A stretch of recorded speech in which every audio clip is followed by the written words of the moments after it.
Yes. Boom. Boom. Woo-hoo. Yes, yes. Good morning, ladies. Welcome to the call.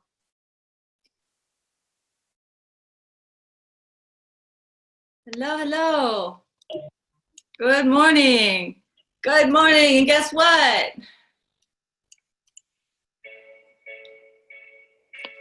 She's just Can you hear that? she's on fire. Fantasy, looking like a highway. Pause. What happened to Zoom? There we are. There we are. All right. Can you hear that? Yeah, we can hear it. Dance party. Okay, here we go. She's in a world and it's on fire.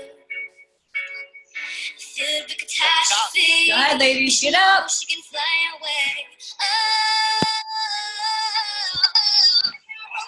This is how we're starting this morning, ladies. Whether you feel the fire or not. This girl is on fire.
Woo-hoo! Woo! Give yourself a big hug, ladies. Wrap your arms around yourself. Whether you feel like you're on fire or not.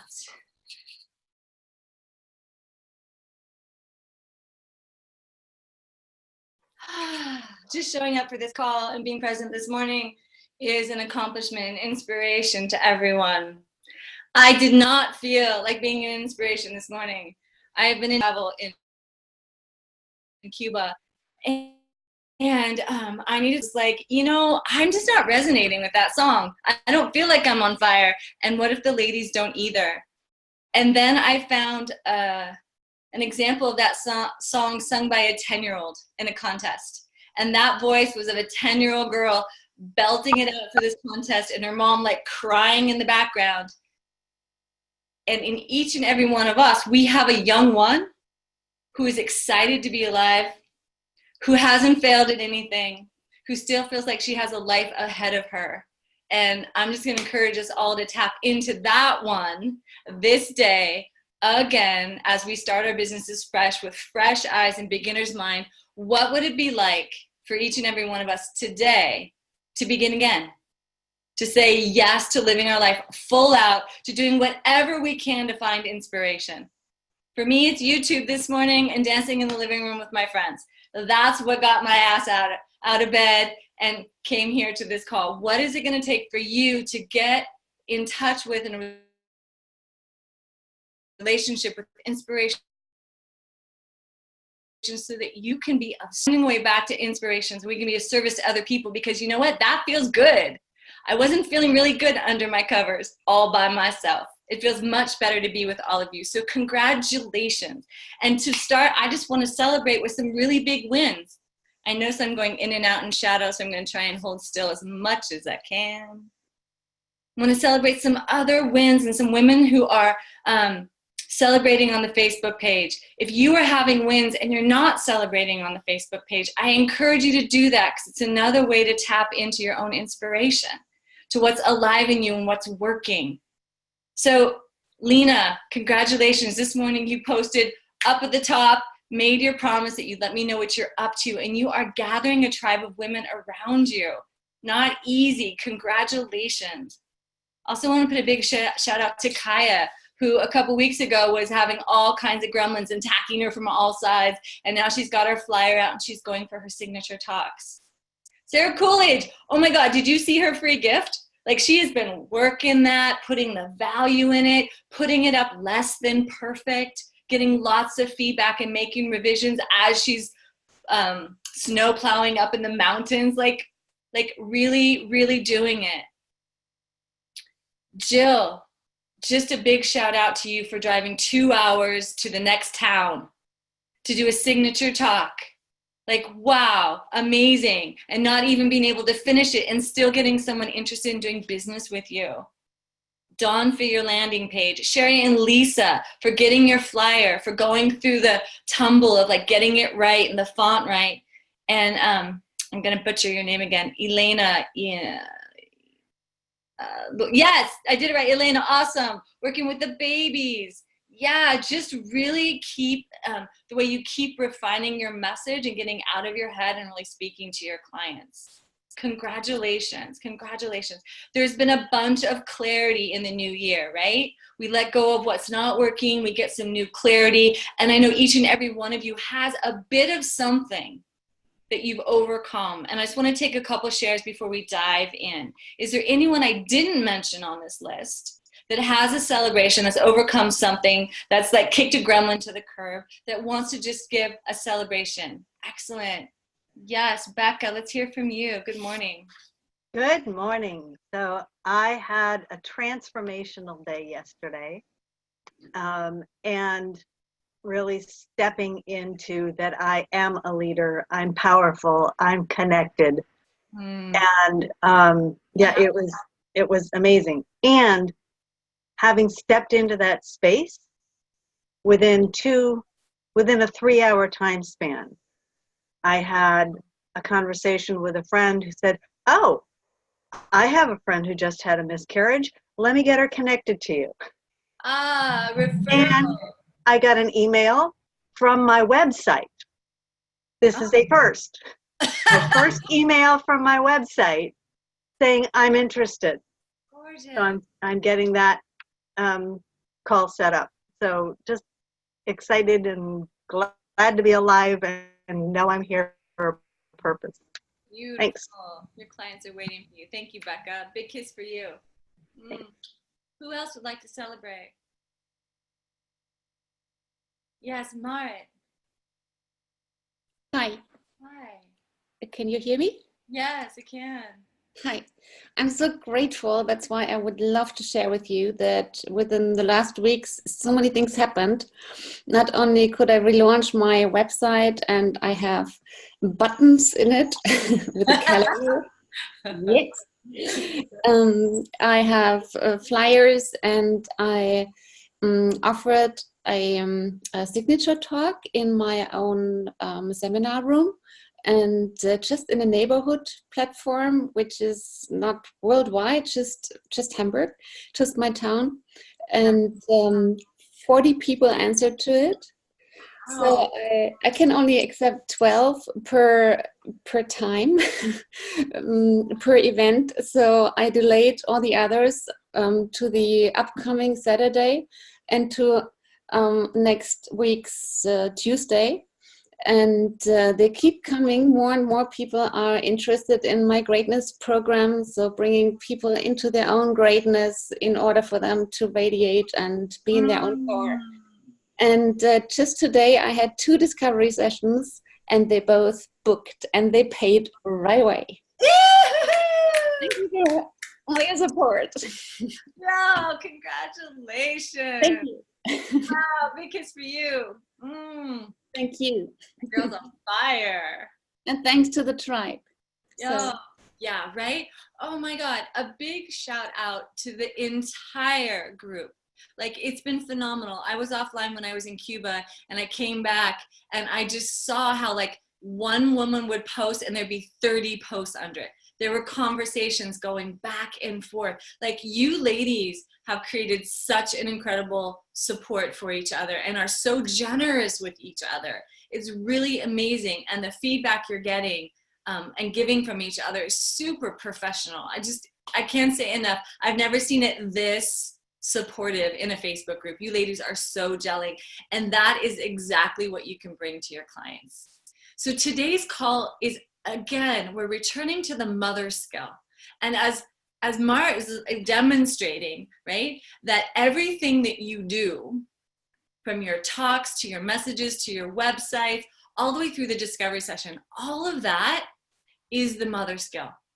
As many times as you can be in conversation and getting into relationship with your clients about what they want, what's in the way, one solution that you might have for them, and wrapping that up so that they know that you're in business, you will have a sustainable business that you can grow this year, next year, and beyond.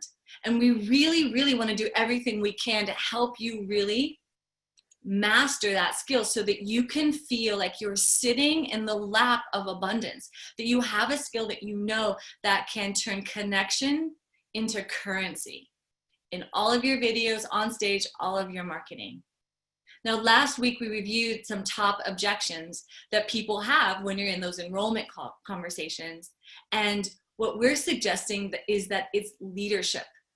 It's your ability to stand in leadership in those grow conversations that lead people to see and believe, become inspired that their life can be different than it is now. That they can stretch beyond their fear, in their comfort zone, into a world that they really want. And that you are the person to guide them there.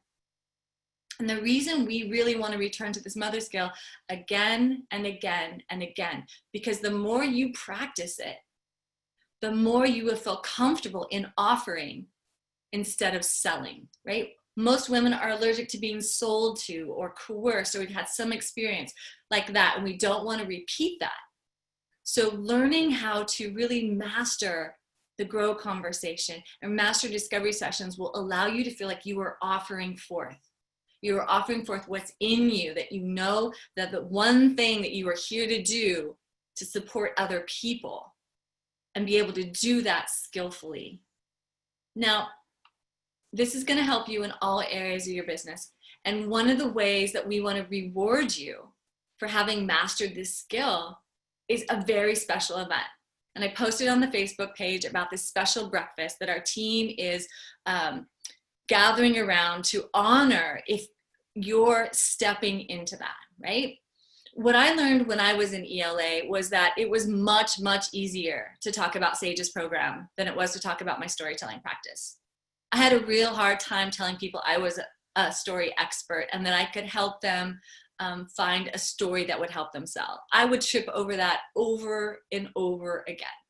But if anyone asked me, are you in Sage's program? I'd be like, oh my God, I'm learning so much from Sage. It's like drinking from a fire hose of information. She's so inspiring. She's helping hundreds of women. And she's teaching me to do all kinds of things I've never done before. And I could go on and on about Sage. And so what I learned to do is to really, really enroll people in Sage's program again and again and again and again until it became easy for me not only to talk about it, but to hear people say no, or they didn't have the money, or they didn't have the time. Became so much easier because it wasn't personal. They didn't jump into Sage's program. They didn't come to one of her live events. Like, I didn't lose anything from it. And I started to realize that that was crucial when it came to selling my own program. I needed to be in that same place of just being like, I love storytelling. Storytelling's my life. This is what I believe it can do. This is the people that I help. This is a client I have. Oh my God, do you want to know more about it? And be unattached to them leaning in or leaning out. That was crucial. And this is why we are designing an opportunity for you ladies to practice this mother skill with us and then be rewarded for it twofold. So the biggest bonus is that you're going to get better at doing it for your own practice. The other thing is that there's a special day that we are creating the day before our next live event. That's a breakfast where all the coaches are going to be there. and we are going to gather around you. You guys are going to get a chance to connect with us, and then you guys are going to get a chance to do a self-designed masterminding group after that. Because the truth is, your program will come to this container is going to come to an end at that event. And we want you guys to keep going together and keep this amazing support. So if you can get to that breakfast, then you can have another chance to create strong mastermind groups and carry on. And we really, really want that for you. I'm curious, who has stretched in this challenge? Who is out there already enrolling some friends for the Women's Rockin' Business Live event in March and is feeling like really oogly about it? Like, I'm just curious, if someone asked a friend and their friend's just like, you're trying to sell me, or you've asked 3 friends and they're like, I don't have any time for that. Like, what's happening? I'm wondering if anybody would want to share what they're struggling with and get some coaching around it, because it's probably the same thing you're bumping up against in your own discovery sessions. Whether it's their objection, whether it's you're not able to paint a big enough picture about how amazing something is. Who would like some laser coaching on that?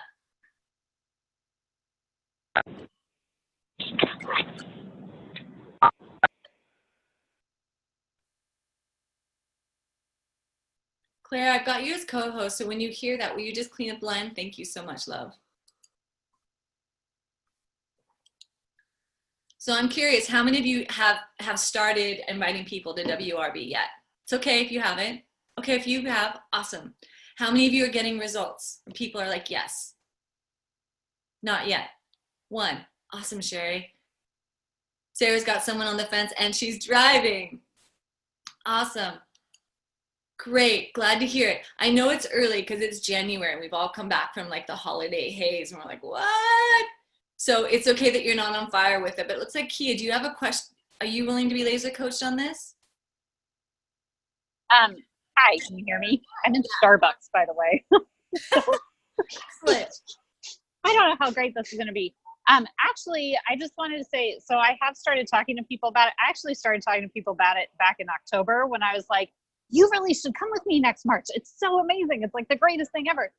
And Nice. actually, I find that people are just mostly really excited to hear about it. Even if they don't take me up on it, even if they're not going to be able to make it for whatever reason, they're just like, oh my gosh, there's someone out there who does a 3-day free event and we could go and like, you know, it's like their minds are just blown that there's this service out there that they could take advantage of and that they could actually tap into. And I think, you know, and I don't know, I like to think that my excitement about it is somewhat contagious. So they get super excited about it as well. And, you know, I'm hoping I've got, you know, 4 people on the fence right now that they're trying to figure out if they can make it work in their schedule, because they'd really love to just be able to tap in to this community and this resource and just kind of see what it's all about. So, but I've actually found it, I agree with what you said. It's so much easier to talk about this program than it is to talk about my own. And, but thus far, when I talk to people about it, they're just like, the response has never been, oh, like you're trying to get me to do this, or you're selling your coach's program, or, you know, anything like that. They're actually legitimately just like, wow, that is amazing that she does that. Like, this is really cool, you know? So I love it. Can I point to 2 things that you shared? Yeah. So one of them is excitement, ladies. When women say they're excited, it's a very common response that women say, like, I'm excited about it. And excitement usually has to do with some desire and some fear mixed together. And it creates that kind of buzz in them. That's awesome. We want that when we talk to people about our programs or other things. And there's a difference between excitement and commitment, right? So when we talk to someone about our program and they're excited, that's awesome. That's a great place to start. But until they get to a place of commitment, then they might just get excited about something else and let their fear take over. So when you get excitement from someone you're talking about your program, that's a great start.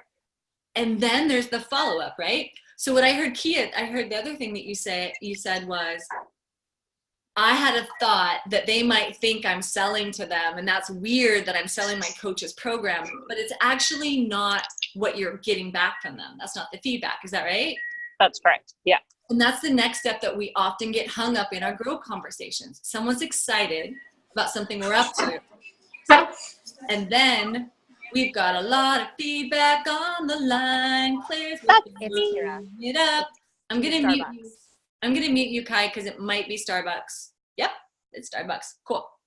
So then the next step is like, once our client gets excited, then we start projecting our fears about what they might be thinking about us. If we actually talk about committing, the next step, the action step they need to take to commit, then we start feeling like, oh my God, they may not want to. They think I might be selling. And that's where we start to drift in relationship with them and maybe drift in follow-up. So for any of you who have people on the fence who are excited, the next step in getting them to enroll in any program is follow-up, right? How can you continue to fuel their excitement into commitment? And oftentimes the way to continue that conversation is to get really curious about what it is they want and what's in the way. So for women who are excited about coming to Women Rocking Business and getting 3 days of free business training, Kia, one of the things you might need to get curious about with them is like, what is their business? And where are they struggling? Like, are they struggling in marketing? Are they struggling in speaking? Are they struggling with their message? Are they struggling with their self-worth? Like, where's the place that they're stuck? And if you see that there's something that they can get from coming to the 3-day, then you can close the gap. Oh my God, you're struggling with marketing. Well, you know what? One of the best things I learned in her program about marketing is this. And she's going to touch on that in the 3-day event because that's what she does. So the gap gets closed with what it is they're struggling with and the thing they could get from the program that's going to actually help them close the gap. They're not going to think of that in their own head, ladies. They're not going to think of that. They're in the swirl of, I don't know how to do it. I may never know how to do it. I'm not worthy. I'm not smart enough. I'm too old. I'm too short, whatever. So your leadership is actually closing the gap. And that's where we usually feel like we're selling. And we start to get weird. We're like, oh, I'm going to feel weird if I try and convince them. So try not to do that. Try just to take a deep breath and return to your heart intelligence and just paint a picture of possibility. You're struggling with marketing. This is a marketing mentor who's grown $1 million business with women, for women, about women, and you're a woman. And there's no reason you shouldn't have access to this information if you want it. And I'll be there doing the same thing right alongside with you in case you get really scared and you're in over your head. That's the same thing you tell your clients in your program. They're like, I'm afraid. I don't know how to lose weight. I'm afraid I'm never going to find my soulmate. You're like, I know, it's scary. I'll be there. I'll be there when you get scared. I'll be there when you get crushed by self-doubt. I have this tool and I'm going to walk you through it so you can implement it and get closer to the goal that you said you want. Do you see where I'm going with this, ladies? It's same. The benefit of enrolling people and coming to our free live event is that you already have the whole map. You know it's all laid out. Your programs may be still maturating. You're like, I don't know if I can give the big promise that I can do X, Y, or Z. But Sage's program is laid out and you can make promises based on your own felt real life experience and feel that in your body like, wow, that's what it feels like to make a valid promise. To say, I'm going to be by their side. I'm going to be at that event because you're committed. And I can promise, because I've been in it, that this is quality information. And I don't have to fulfill on it. You don't have to fulfill on teaching them marketing or strategy or how to put up their Facebook page or anything like that. You don't have to fulfill on the promise. And that's where the tension gets relieved. You don't have to fulfill on the promise, except that the 3 days are there for them and they can attend. Is this helping anyone sort of get behind how to win $600 in free coaching sessions?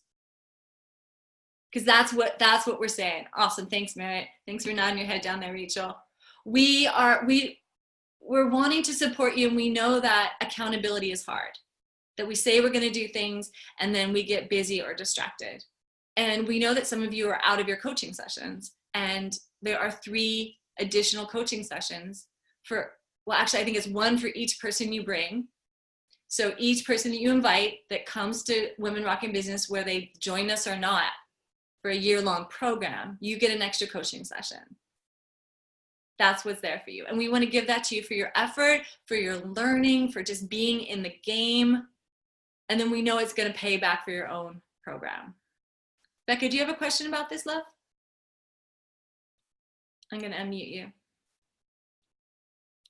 Hold on. Not working.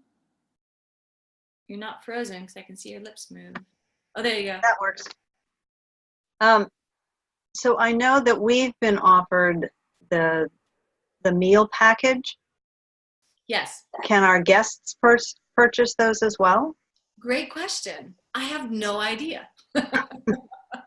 Megan's It would be good information to have for them. Yes, my team knows about meal packages. They both say yes. Okay, great. And that's yeah, you're welcome. So speaking of my team, I have the illustrious Claire Cui looking radiant this morning. Good morning. Good morning. So glad you're here. Morning. And we have the one and only Megan Ely. And I want to share with you about what Megan's been up to, because she is such a valuable asset to our team, and she has been a huge boon to all of us when it comes to sales. I helped her with her signature story, so I know that she comes from a family where her dad was a salesman. And for her, sales was fun and interesting and something her dad just was good at, and he loved to do it because he was really focused on relationship. And that's how Megan learned it. So she is lucky enough to come into her business without a lot of stuff about sales being good, which makes her an amazing business coach who has a thriving business with clients who love her. And it's not like Megan hasn't had to overcome self-doubt and fear, because that happens to her too.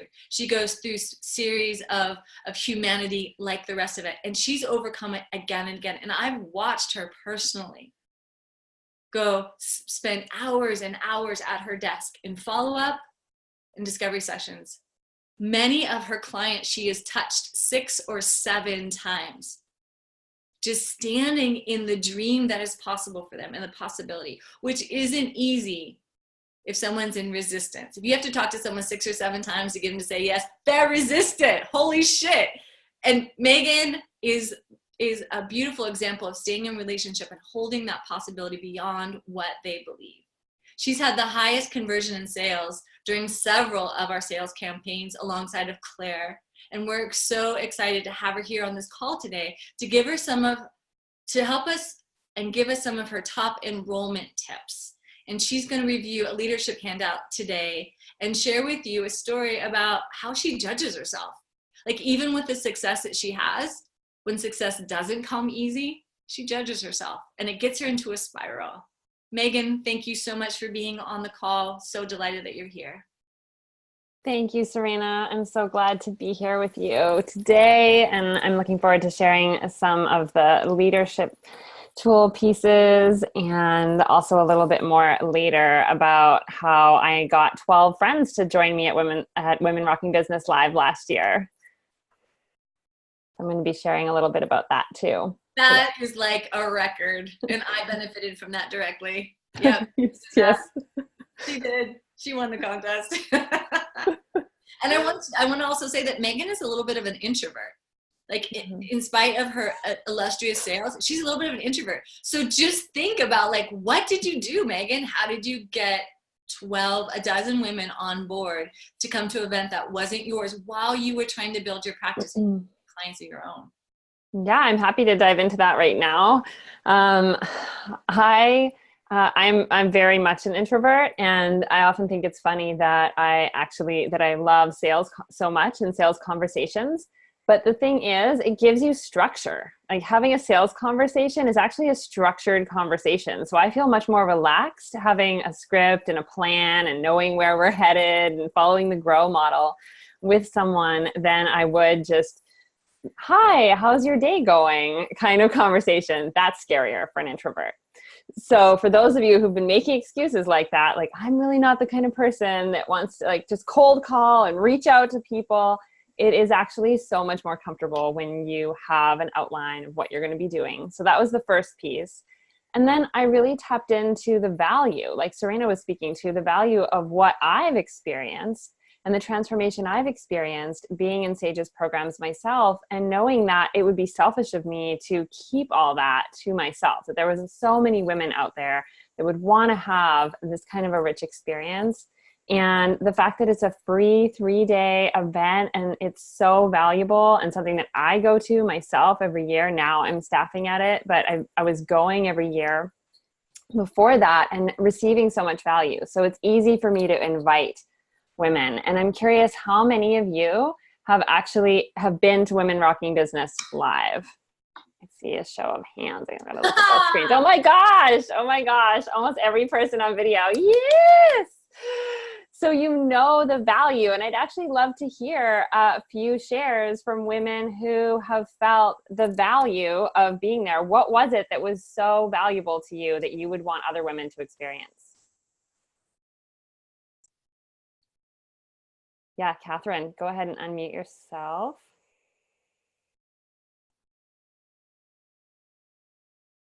Can't hear you yet. Claire, nope. He's unmuted. Yeah, I don't see that button. Looks like there's something up with your microphone on your computer, Catherine, unfortunately. You may have to come back to you. This was happening yesterday with a couple of people. So, Catherine, if you want to post on Facebook, we can pull that off Facebook for you. Yes, or try your headset. Yeah, that might work too. Okay. Awesome. And who else would have a share? Yeah, Rachel. Hi, I love Women Rocking Business. I went to the first 2 that Sage did at a Solomar, and I loved them back then. I took a break for a few years and returned again last year, and I loved it. Even though I've been there before, the content evolves and changes. The energy in the room is fabulous and so inspiring, and I left that event feeling fired up and wanted to move forward in my business. So good. Yeah. Love it, Rachel. Thank you. Big kiss. Rachel, thank you for sticking up your hand and just being willing to get your voice in the space. Really appreciate that. Thank you. Who else? Yeah, Yvonne?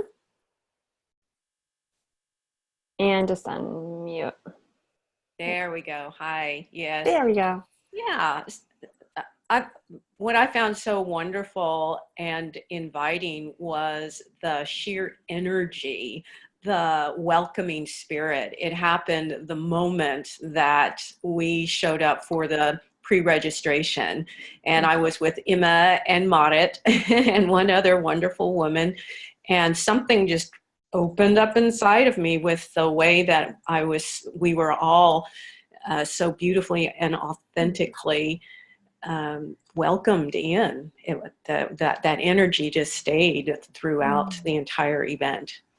That was what I most remember about the experience from last March. Thank you. Women love to be together. Women love it.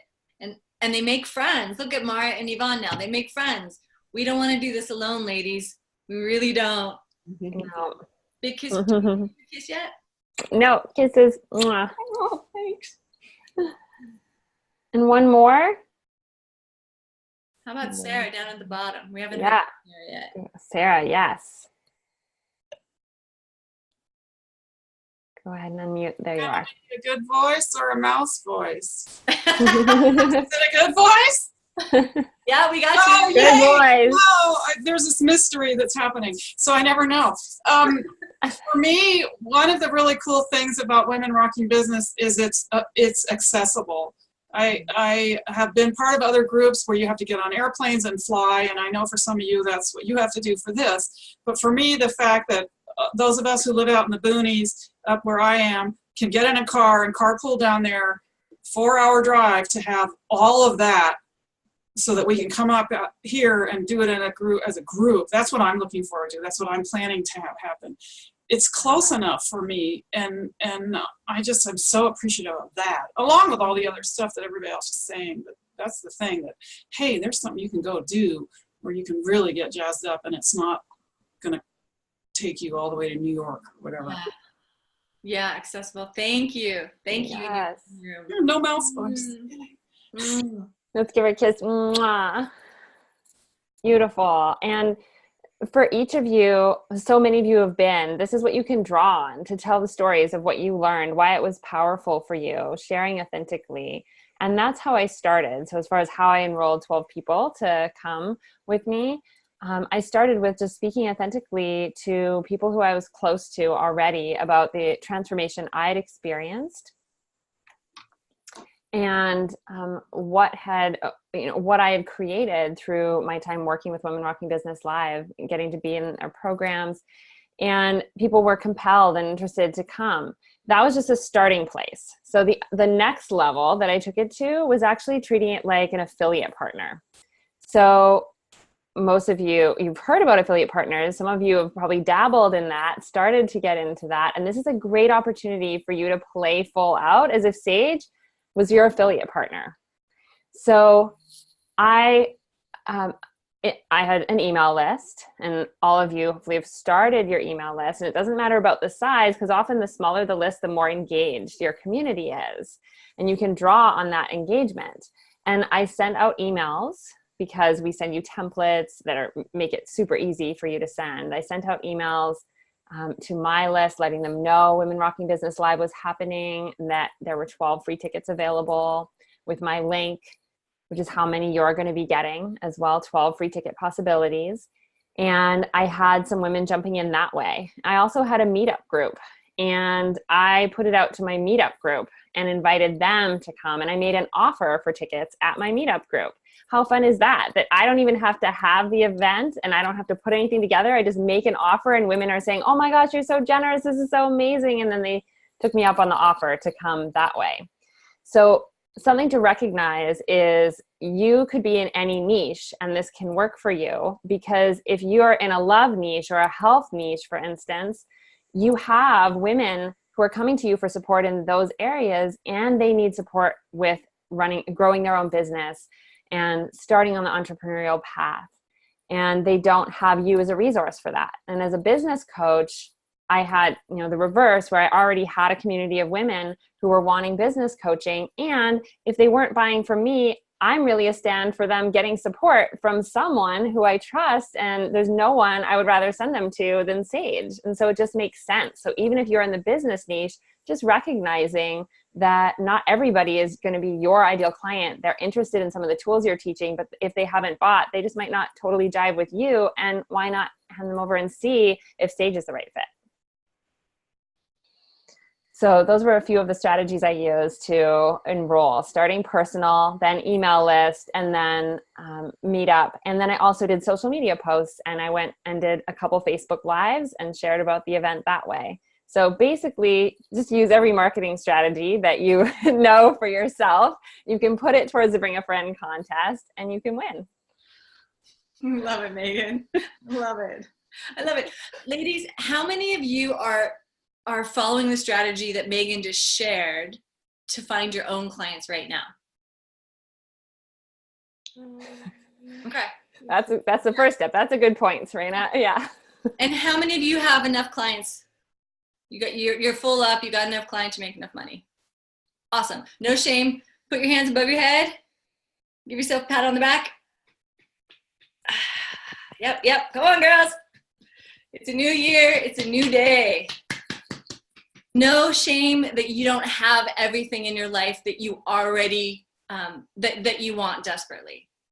No problem. That's why every day is a new day. When a child wakes up in the morning, she plays hard. That's all she does. Whether she's building her sandcastles or not, she's playing hard.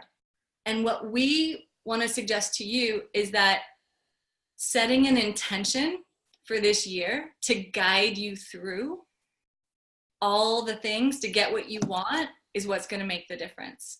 And it doesn't have to be hard. My intention for this year is to let go. And I thought that was a ridiculous idea. Like, what is Spirit telling me? Let go? I'm building a business. I have to show up. I'm in leadership. Let go? That seems like a nightmare. When I am up against an issue or I have a problem in my lap and I don't know what to do, that's what pops in my head. Let go. I'm like, really? Now? You mean don't send that fiery email? You mean like don't figure that out? Like don't, like, yeah, let go. What I'm learning is that there's something underneath that needs to happen. And when I let go, I tap into divine inspiration and make a much better choice. So ladies, I want to show you a quick peek at the accountability loop, which is what I'm referring to help you get out of a sense of victim, depressed, I can't do it, self-doubt, into a place of leadership. And I have to say, this is not easy. As Sarah and I were talking about yesterday in our private session, like most people aren't even leading their own, taking leadership in their own lives, whether it's with their family or their well-being. So for you to take leadership on behalf of others, that's a new muscle. And your intention is going to make all the difference. So I'm going to, where am I? Attempt to share. Haha. Screen share. This. No, not that. This. Yes. Accountability loop, which starts with your intention. So for some of you, your intention may be to get paying clients, and you could even put a number in there. You know, it could be 5 paying clients. That's your intention. And when you get up every morning and when you're working at your business, this is your intention. Can also be letting go, showing up, learning the mother skill. Have that as your guiding force. Now, here's the thing that happens. Every morning we wake up with a choice right here. What am I going to do with my time? Am I going to do the follow-up? Am I going to believe I'm unworthy? We have a choice. What happens sometimes, yes, I'm going to see if I can move this over, yeah, is we ignore or deny our intention. We're like, yeah, I wanted to do that yesterday, but today I don't feel like it, so I'm going to do something else. And we ignore our intention, or we deny that we have a greater desire to have a bigger life. And this tends to spiral us down because we're actually ignoring or denying what is our true essence. If we get down to the bottom of the loop, we start to feel really crappy. And we can't tolerate very long, so we often blame someone else. It's my coach's fault. It's because it's winter. It's because my children are sick, right? We'll blame someone else for our choice, or we might rationalize. We might be like, yeah, this happens to me every year. I get a little sad, melancholic every winter. That happens to me. It's a reason why I'm not doing what I'm doing. It's okay. I'll get it together in March. I love that one. I do that to myself every winter. Oh God. It just leads me straight to resistance and then the hiding, which I shared about under my covers, right? I don't want anyone to know that the choice I made getting out of bed was to ignore or deny my deeper desire to have a bigger life, and how I blamed, rationalized, or resistance, and now I'm hiding. This is what Annie Pratt, woman who coaches the whole team on mindset, and this is her diagram, calls the victim loop. And it's very cozy in here because the whole world's against us and we feel shitty, and we keep making this choice to feel shitty about ourselves, and then we're justified why we feel shitty and we can't get anything done. A lot of shitties this morning. Interesting. So what's the alternative? Why do I keep getting you to put your hands above your head and dance? Because this intention that we all set needs to be fed with some kind of fire. mental fire, spiritual fire, emotional fire, a commitment that this intention is going to be stronger than all my other patterns that I'm trying to change.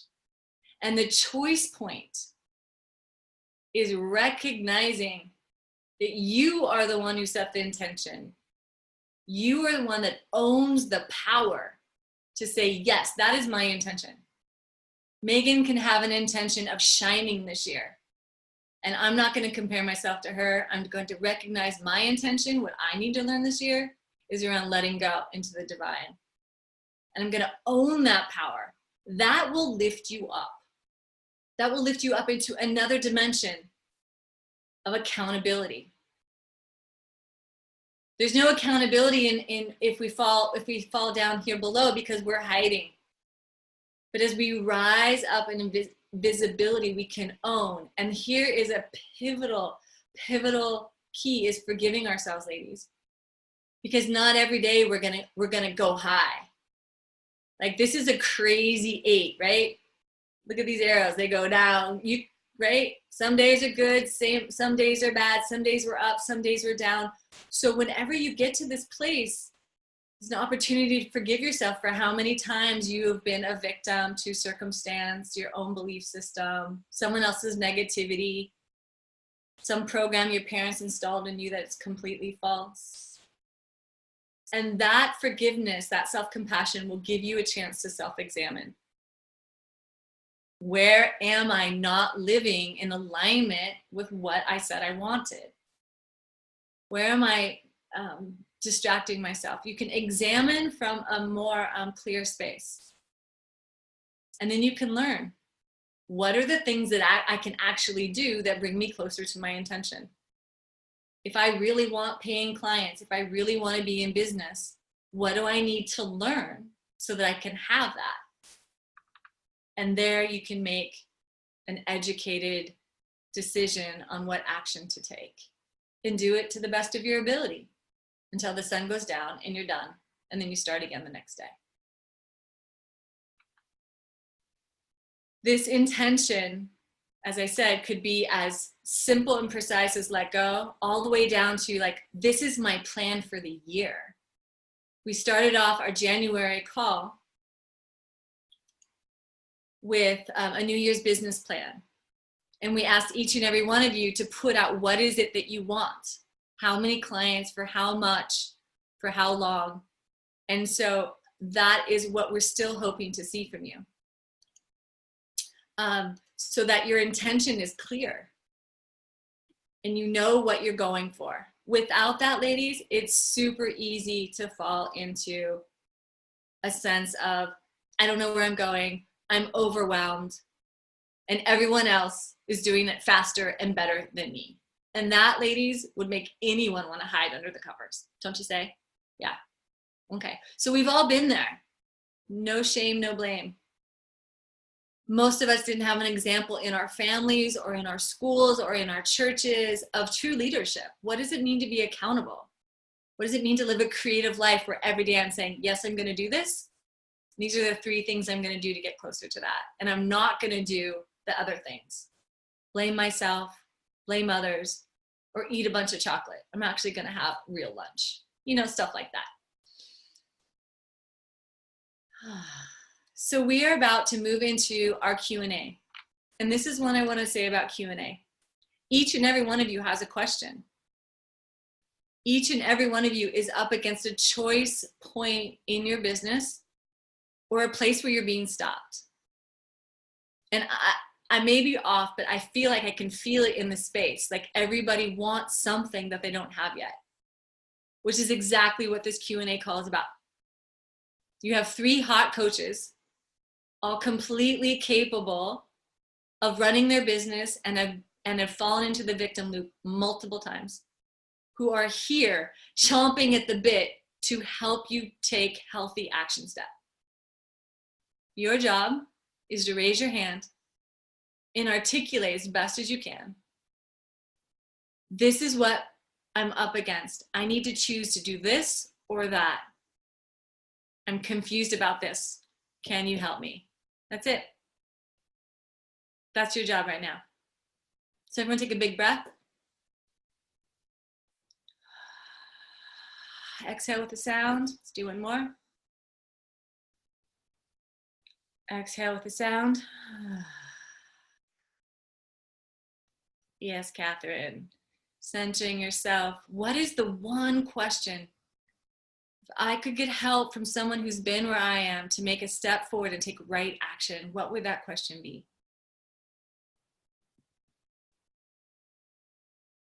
Awesome. So we're going to begin the Q&A with Kaya. And for each and every one of you, I want you to write down that question in the margins of your page. It might get answered through another person. And if it doesn't, I'm going to challenge you to be a leader and be like, hey, this is what I need. Okay? Beautiful. We're going to start with Kaya, and then we're going to go to Teresa, who's on her phone, and then we'll go to Rachel and Claire and Megan. I have just poised you, gritting your teeth, chomping at the jaw. If you are inspired and you have the answer for this woman, I want you to speak up, okay? Your advice is welcome here. Excellent. Kaya. Kia. Damn. Kia, what you got? Some people are slow learners. By the way, tell me if it's better if I try to walk outside, if it gets too noisy in the back. Okay.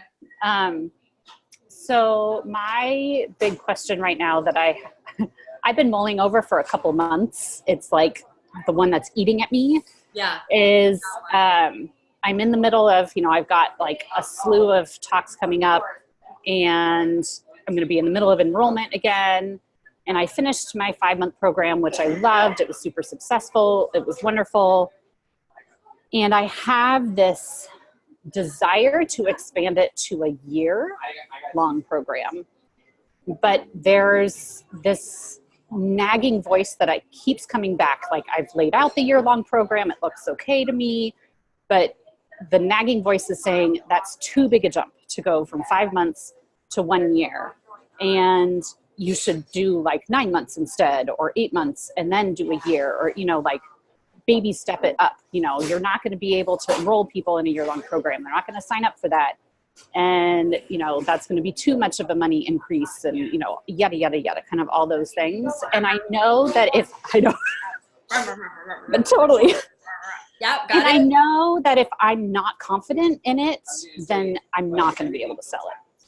So I have to feel centered in it, and I don't know like how to do that, or if I really should just incrementally step it 8 months and then a year kind of thing. Got it. So your choice point is you have a 5-month program. You've put people through it. Mm-hmm. You've seen results. Yep. And some of the stress that you're under is that you're running it and you're doing enrollment, and you're like, I just want to do this once a year. I want to expand my program, charge more. So it's really clear. I have one enrollment. It goes through most of the year. Choices are 8 months, 9 months, or a year. And so I'm doing this once a year, wash, rinse, and repeat. And you want to feel confident about it. Is that right? That's right. Awesome. So if you didn't listen to the nagging voices of like, I shouldn't do it, it costs too much, what would bring you the confidence?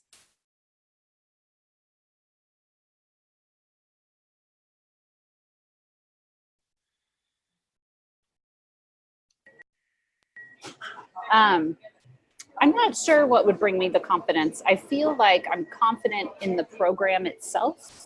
Awesome. I'm not confident in having people enroll for that length of time from get-go, which is, then the logical side of my brain kicks in, and I'm like, yeah, but you enrolled in a year-long program along with like 200 other women in Sage's 2 programs. So, obviously people enroll in year-long programs. It's not that particular stretch, right? Yeah.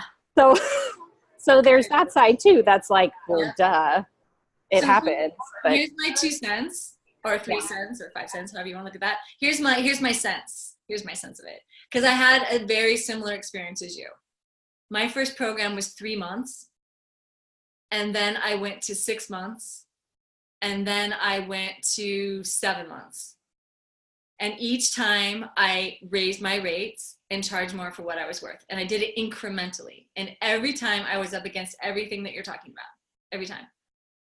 Why would they do it for 6 months? They got it for 3 months with less. Why would they do it for 7 months? like all of it. For me, and maybe for you, Kia, doing it incrementally was a way that I could stretch and build my confidence at the same time. So it was 2 for 1. Okay. For someone else, you're just like done with the 5 months. You just want the 9 months. You're more fiery. You're just like, dude, this is what I want and I won't settle for less. That's what I want. You may be like that. Great. But what I'm hearing from you, Kia, is the confidence piece. You want to feel confident so that you can sell it. And if it makes you feel confident to grow incrementally, no problem. Do it incrementally. No problem. No problem at all. But here's the thing. Don't expect the confidence to come before people say yes. You're building on the confidence that you put people through a 5-month program and they got success. That's what you're tapping into to do the leap to the next. Okay? The confidence you'll get, like now that I've quadrupled the cost of my program, because basically I was giving it away for free.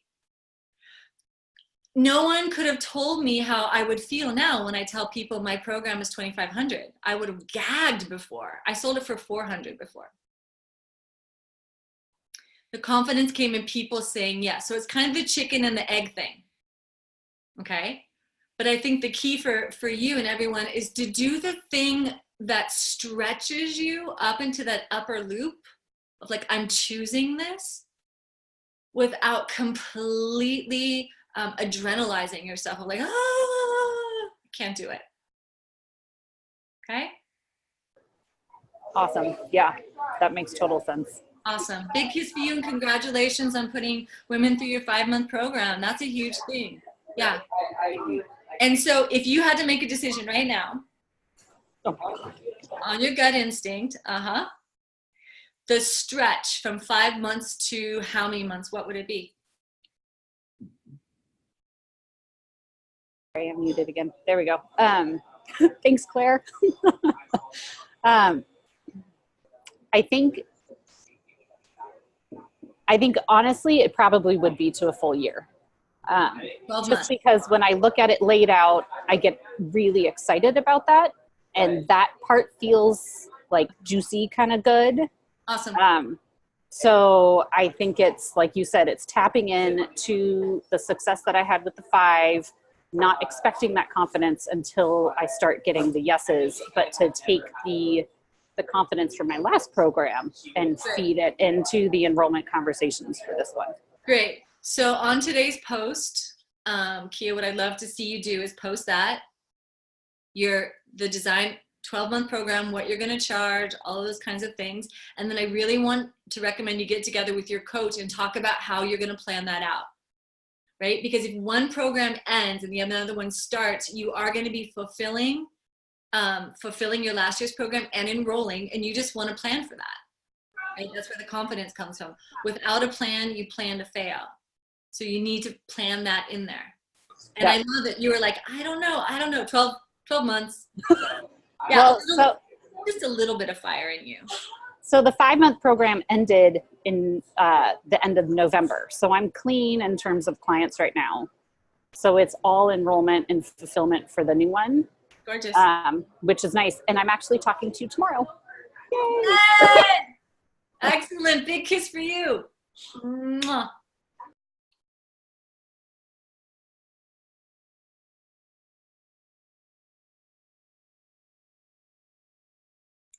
I muted myself. How ridiculous. Claire just reminded me that I hopped over announcements again because I was so on fire again to get started again. And I want to make sure that we get some of the announcements in before the end of the call. So I'm going to go over and post on the Facebook page, and Claire is going to catch you up really quick on our announcements.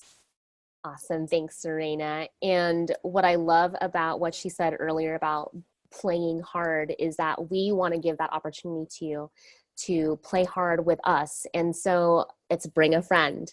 And we really want you to not miss out on this opportunity. It's a huge opportunity because getting one-on-one coaching is just a big piece in being able to fine tune and move forward. And here's what we want for you to remember is that for you to participate, you need to opt in into Bring a Friend at sagelevine.com/bring a friend. That way you can receive the official game instructions. And it's super simple. You take the email copy and you send it to your friends. And we actually have a leaderboard. So I want to love some women up that are on the Bring a Friend leaderboard. That is Catherine Frosty, Corey Nielsen, Diane Rose, Donna Hopkins, Jill Stein, Kia Nesmith, Kira Kroger, Rachel Cooley, Rebecca Henry, Samara Daniels, Sarah Coolidge, Susan Yoon, Tammy Brankamp. Let's give those ladies a big woo, woo, woo. Wow. Yes. So they're making it happen, and you can too. We make it super simple for you to email that copy to your friends, and because it's not fun doing it by yourself. So that's one Thank you, piece. Claire. Thank you for those details. I really appreciate that. What You're else so you got? welcome. And I actually wanted to talk a little bit about Becca's question around the VIP networking meal package. All right. So again, we're so excited. Women Rocking Business Live is March 19th through 21st. So for that networking meal package, you can purchase the links available online in your membership form under the events tab. Right. We really need everyone to purchase who's interested by the deadline of January 21st. And first come, first serve before we open up to the public at a higher rate. So you get first dibs when you upgrade to the networking meals, and your $100 seat deposit is waived. If you already paid the $100, we'll refund you once you purchase the meals. So all you have to do is just email support@sagelevine.com with your meal package receipt, and we'll refund you that same week. So this special isn't available for your friends. It's a client-only rate for just $147, and your friends will have a chance to register and get the non-client meal package soon. So if they ask, it's only $247, and we're going to give you the wholesale rate. That's all I have on that. Thank you. Thank you for getting that information to us. So it didn't come at the very end when we're all full up with information. Appreciate that. So let's go to Teresa Pierce. She's on her iPhone. Teresa, welcome to the call. Teresa. Hi, I'm here. Hi. I'm in the car, so I had to pull over. So. Good idea. Yeah. It's dangerous to take business advice and drive at the same time. Yeah. Okay, so I kind of feel a little stupid about this question, but I have to just say it.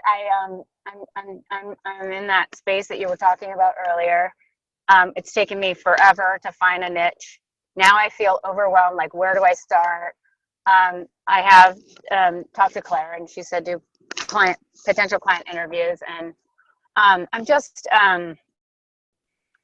so stuck. And I'm like, okay, so I really want to make the next couple of months matter. Yeah.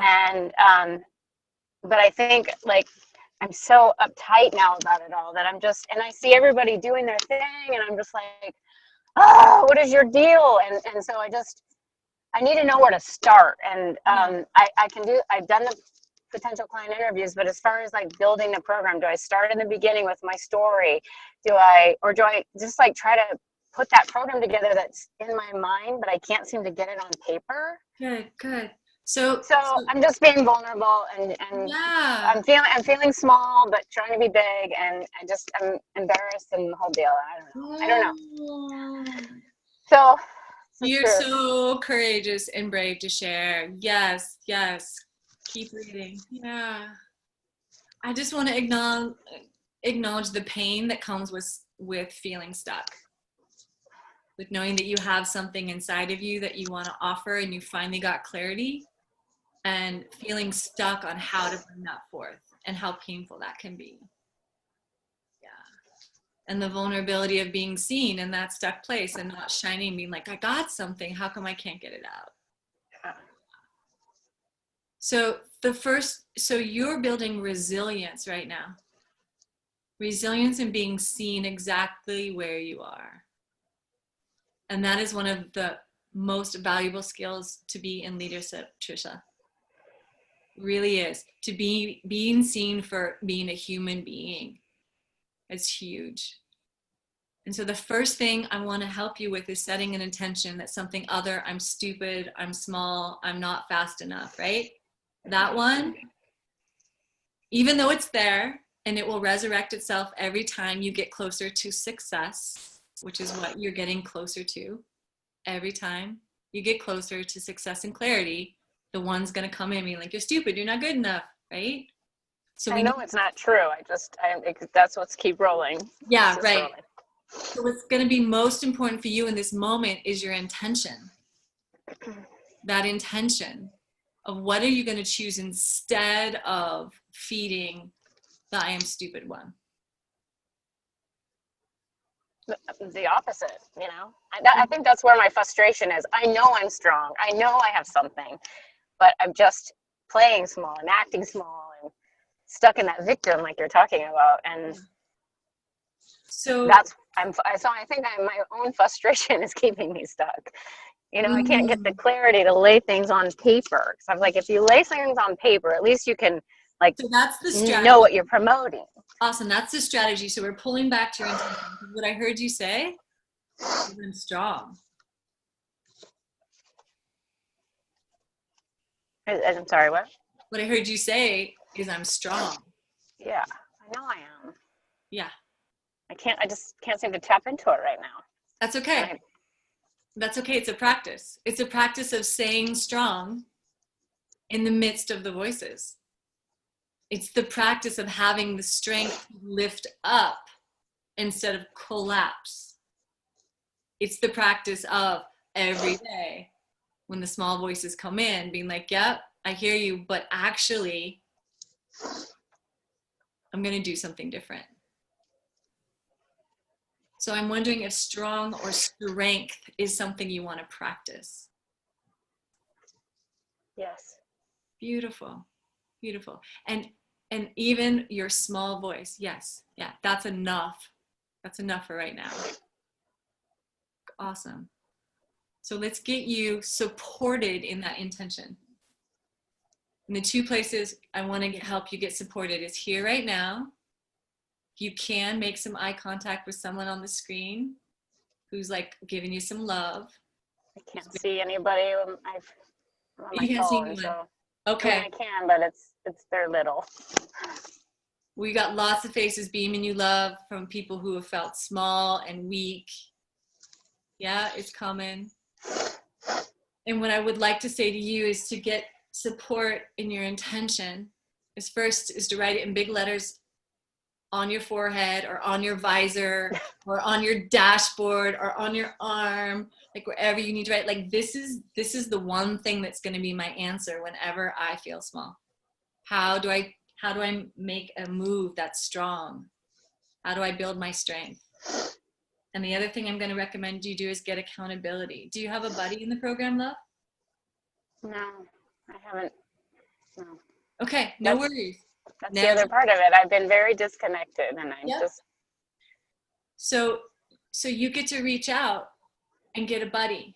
That's your job, to flex that muscle. I'm seeing some love and eyes on here. I'm wondering if Rachel is open for having a new buddy, and Catherine is open for having a buddy. Please write these down. Rachel, Catherine Fossey. They both have time in their world to support you. They're raising their hands. So your job, that muscle, is to reach out to both of them today and just book a time to chat, right? Just to be real.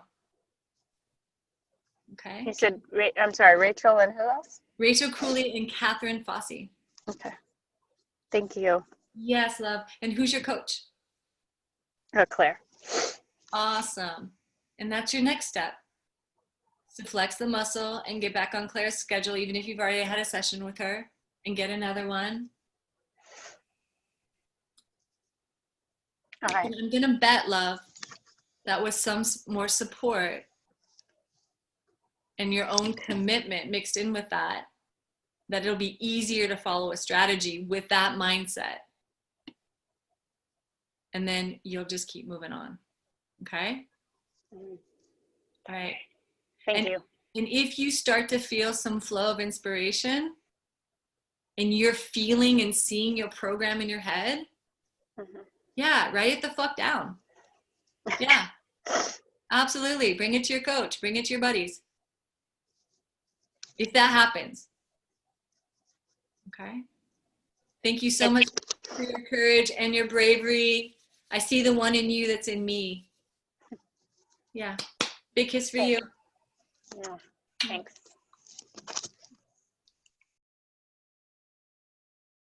Rachel Cooley. Hi there. Hi. So I have a question, and I'm also working through some big life events. My mom, who we live with, fell on New Year's Day and she broke her hip. So she's currently in nursing care, and she's going to be coming home probably early February, not sure exactly. So I'm moving through that in addition to building my business and not sure what things are going to look like when she comes home. Right. But praying she'll be stronger. Yeah. Because I can't send her home until she's stronger. So yeah. Wow. Big stuff. Oh, sorry to hear about the fall. Thank you. Yeah. So what choice point are you at right now that we can support you with? Okay. So I have 4 scheduled workshops that I booked many months ago at East West Bookshop. That's this main venue that I've been in for over 3 years now. And they were gracious enough to offer me 4 slots, 4 consecutive Tuesday nights in March. So I'm just wondering about promoting them, because I would love to have like 12 plus in each one. And I'm wondering, would you recommend that I do a free talk or 2 prior promoting those events? Or what do you recommend to get more butts in seats? Awesome. Do any of the other coaches want to pick up on this one? I know that you both have a lot of experience in getting butts in seats. Mm-hmm. Yeah, I'm happy to share. So Rachel, Yeah. So getting people into the talks, the main thing is that is helpful is being able to have other people start to share, not just you. Okay. So if you, and to be sharing yourself, of course. So those 2 things paired together, to be letting people know on social media and emails. So having both of those, also having an Eventbrite listing for it, and a Facebook event where you're inviting people, not just making the Facebook event, but then you invite people into the event and you make it public so people can invite their friends. Yes. So all of those pieces, and then not just relying on yourself to do it. So who do you know locally that would have communities that they would want to send out invitations to? Okay. As well. I would make a list of those top 3 to 5 people that you can reach out to today. Mm-hmm. Yeah. Those are the top things that come to mind for me. Nice. I totally agree with Megan. Getting affiliates, having other people promote for you is super key. Okay. Right? Because as we're reaching out to our list, those are the people that know and love us, and we want to get beyond them as well and get other people involved. Mm-hmm. Awesome. Right. Got that? Yeah. And is your talk, it's totally free, Rachel? No, they're all paid. They're reasonably priced. They're all $44 pre-reg, 55 day of. So one of the things I've done, and this, it's just tossing it out there to you, is I've done something like that once before, where I was offering more of, it was a longer workshop, like it was like a half day, I think.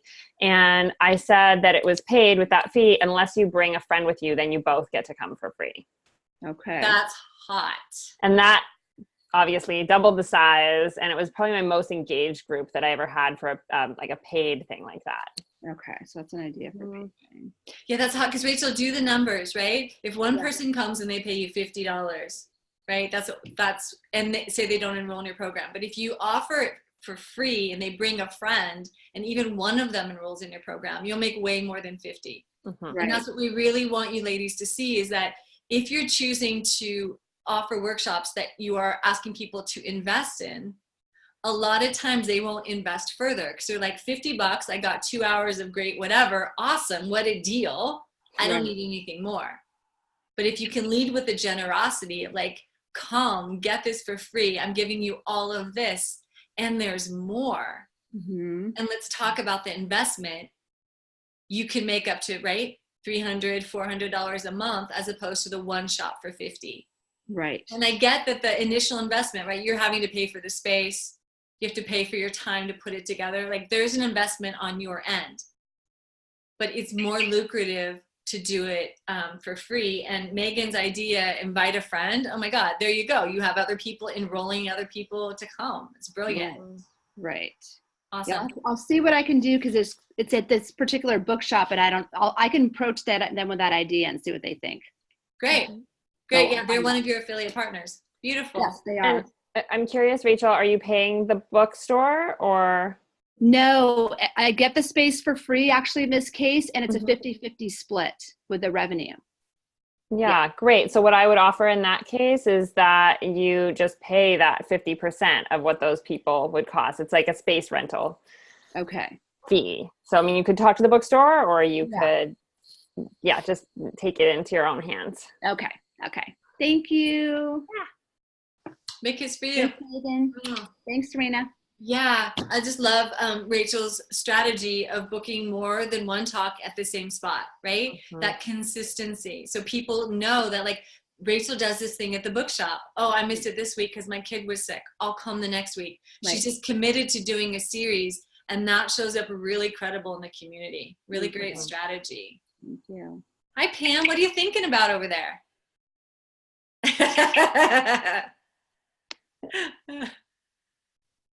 Oh, here I am, unmuted. Hey, what came up for me was, because it happened just this last week, was comparison. And what I heard when Trissa was talking, I heard some comparison coming up. And I think that was a message to all of us, no matter where you're at. We can look at someone else and think we're not enough. And we have to quiet that voice right away. And so that comes up a lot for me, and it came up this week. And so my question for you would be, what's something we can do when that comparison does come up? Beautiful. So Pam, when you compare yourself, would you share a little bit more? What is it that you're comparing? Is it your image? Is it your success? Is it clarity? Like, what is the area?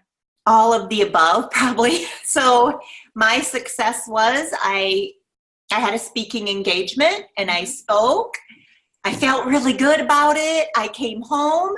I watched someone else speak on my iPad, and it was like, it just deflated my balloon, because it was like, oh, I guess I didn't do as good of the job as I thought I did. And so it's hard to keep those blinders on and run our race. I was able to say, hey, to myself, he's been doing this longer. This speaker has been doing this longer. They've probably worked through all their little bugs that. Yep, they have. They're perfect. Yeah. Did you stop to celebrate? Did you call a friend? Did you take a bath? Did you do something after? I did. I quick sent 2 text messages. Good. One person I even recorded it. Yeah. And great. The person said, send it to me. And yet still, when I got home, then is when I listened, and I deflated. Yeah, the letdown. So first of all, sweetheart, just forgive yourself. Forgive yourself for doing the best to celebrate, to reach out. And then as you were deflating, you reached out to another source and then used it to beat yourself up. Yeah, that's what happened. That kept you from getting too big for your britches. Okay. Oh, keeps you humble. Thank you. Yeah. Yeah. And Pam, you are already humble. Yeah. You care really deeply. You started off this question with a stand for everyone else. This is who you are. So I'm going to suggest that you brag harder when you do something well. You celebrate more fully. And it doesn't matter if anyone's witnessing. Just again, it's the muscle to do this thing, to get did that, and hold that ground so that you don't have to feed that with what other people are doing. Because you might have listened to that speaker the following day and it might have inspired you or not. Mm-hmm. Yeah. You know, and I tell everybody else to rub in. It's okay to brag about yourself, to talk about your accomplishments and rub it in. Yeah. But it's so easy to speak to other people and not do it for yourself. Yeah, because it's a practice. It's something you have to do over and over again until it becomes automatic. And then it's still hard on some days, right? If leadership were easy, it's not. Nor is running a marathon for the first time, or writing your first novel, or having your first baby. Like, this stuff is not easy. And so it's the practice. And that forgiveness piece is really key. Anytime you find yourself beating up on yourself in one way or another, or comparing, then you got to forgive yourself for doing it. And like, oh, there you go again. You think you're not worthy enough. You think you're too big for your britches. Yep. Okay. So your intention for this year is what, Pam? To be kinder to myself and celebrate all the wins, even if they're not exactly as grand as I want them to be. I put a lot of pressure on myself to be perfect, and so let go of that. Awesome. So give me one of those words that you're gonna hold on to. Well, my word for the year is victory. So to celebrate even the small victories and to know. Victory. Excellent. Hold on to that. Hold on to that. When you are in victory, and that is what is happening, or when you're on your way to that happening, like, notice that your intention is being met. Okay? Beautiful. Thank you for sharing. Big kiss for you. You know that poem from Oriah Mountain Star, and she talks about getting up bruised and battered and doing it again and again?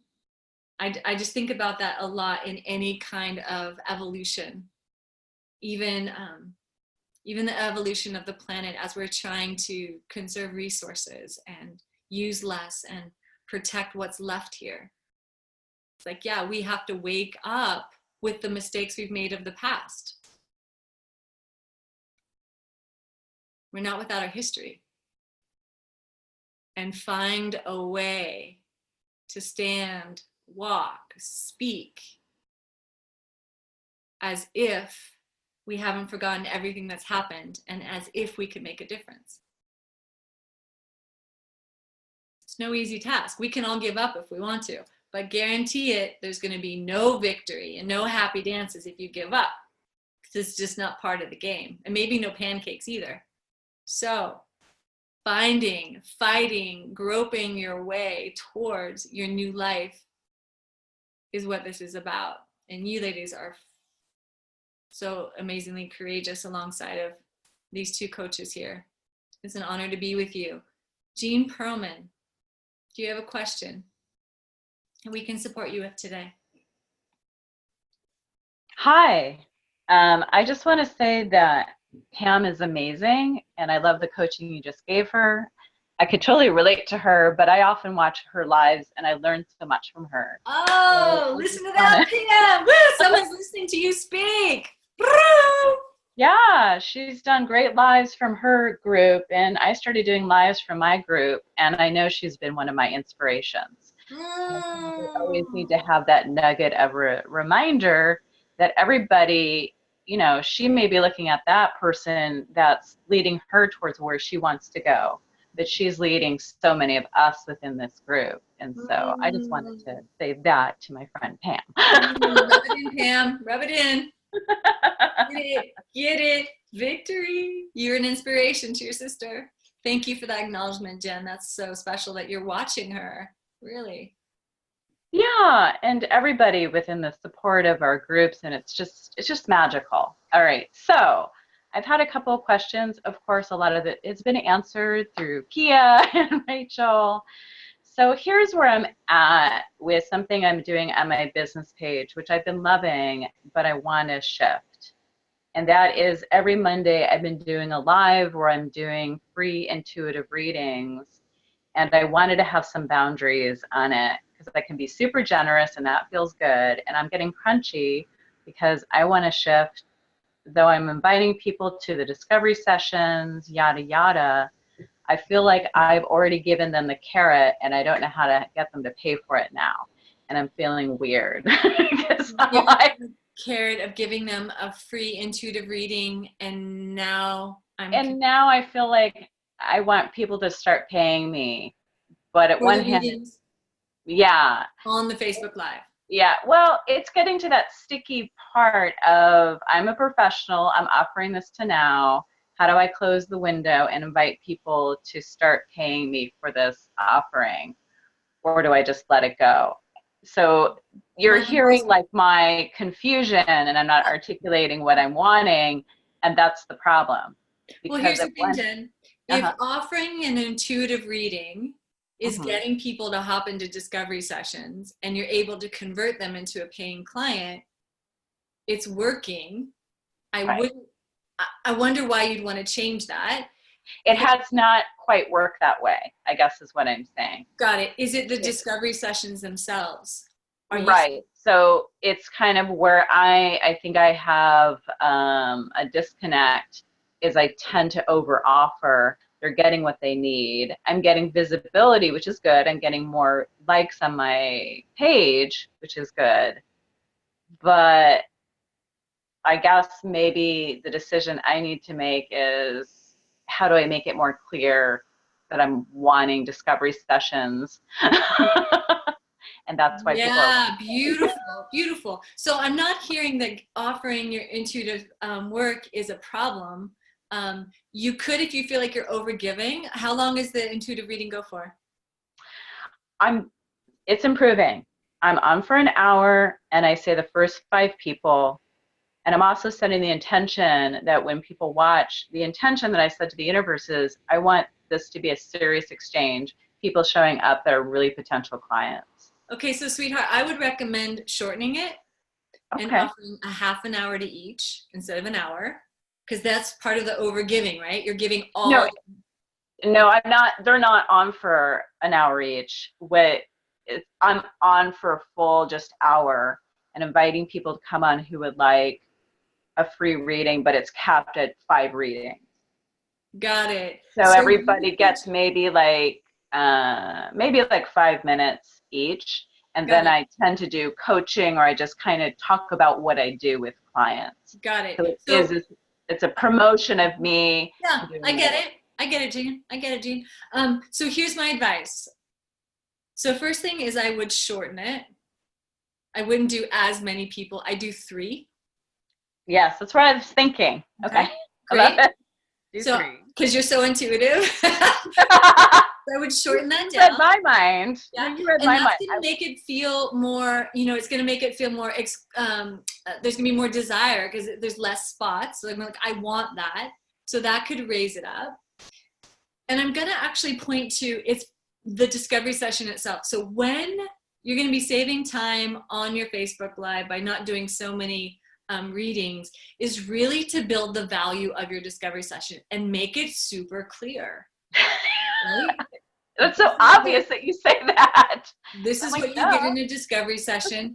The point of having a discovery session is you get this intuitive reading, and we see what's in the way of you meeting your goals. And it's a chance for us to see if we're a good fit to work together in the future.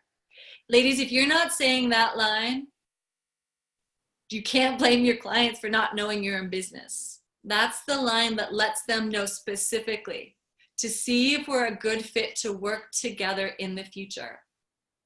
That's the whole seed right there. You got to get that out of your mouth again and again and again and again, because that wakes people up to being like, oh, she's not just doing this because she loves it. And then when you sit down in your discovery session, it's a great way to start. Right? You start off, I'm so happy you're here. You're going to get X, Y, and Z from this conversation.